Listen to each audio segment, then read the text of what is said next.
guys, Jake and the Gray Horse, and we're talking about basic horse stuff. We're going to look at backing, and backing shouldn't have to be so difficult, as sometimes it feels like it is. Turning fixes forwards and backwards. So if you get a horse that is stuck about going forward or going backwards, turning can help unstick them. With this awareness, we want to make sure that we can very easily step a front foot, step a front foot, move a hind foot, or move a hind foot. If you need to know more about that one, that's over in the moving the hindquarters and the forequarters basic horse stuff video. With that working, we're going to look at some rein positions. Now, this horse has been backing for a long time, is very good at it. He's riding the spade bit. It's not about what's in their mouth. We're going to look at how we handle the rein. So I've got a right rein and a left rein. What I want to look at is lifting.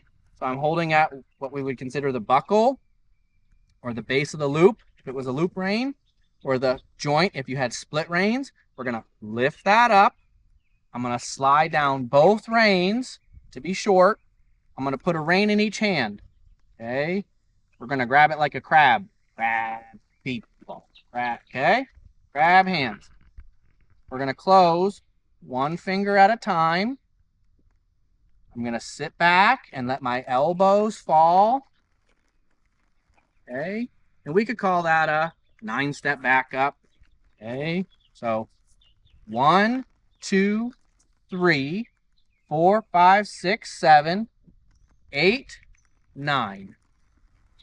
By having these clear little baby steps, it really breaks it down that the horse can feel the pressure coming on, get prepared for something is happening, and it helps us be smooth in our application of that pressure.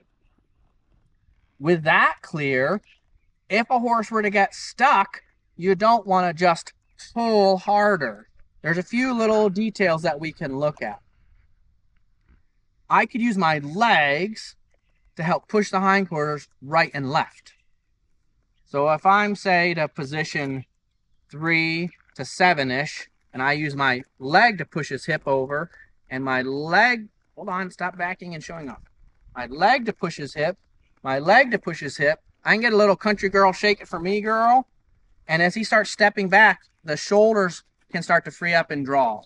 By getting those hind feet loosened up, we're not just trying to pull the front end over the back end where they can get stuck and the front end gets going this way and this way because the hind feet are stuck. Okay? If this was a chain and you try to push it backwards, what happens? It gets all wadded up. Versus if you take this chain and you draw from the rear first, if this hand was the rear, okay, or vice versa, you can't push it backwards. You need to pull it backwards. So we got to get those hind feet to start reaching back and pulling. Now, we can also start using our legs. We could use a stick or the tail of our reins that if we have a feel here, we could say, hey, here and here, and here and here, and here and here. And we start hurting those feet to get unstuck that way. You could use your legs. People have seen this idea before. Okay, so we're using rhythmic pressure, the driving. I can say move this shoulder.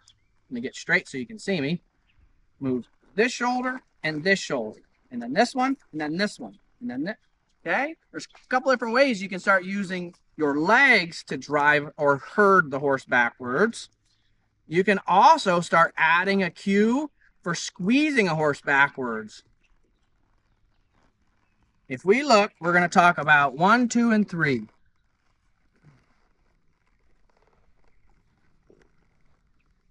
If you look between my cinches, there's 2 fist widths, okay?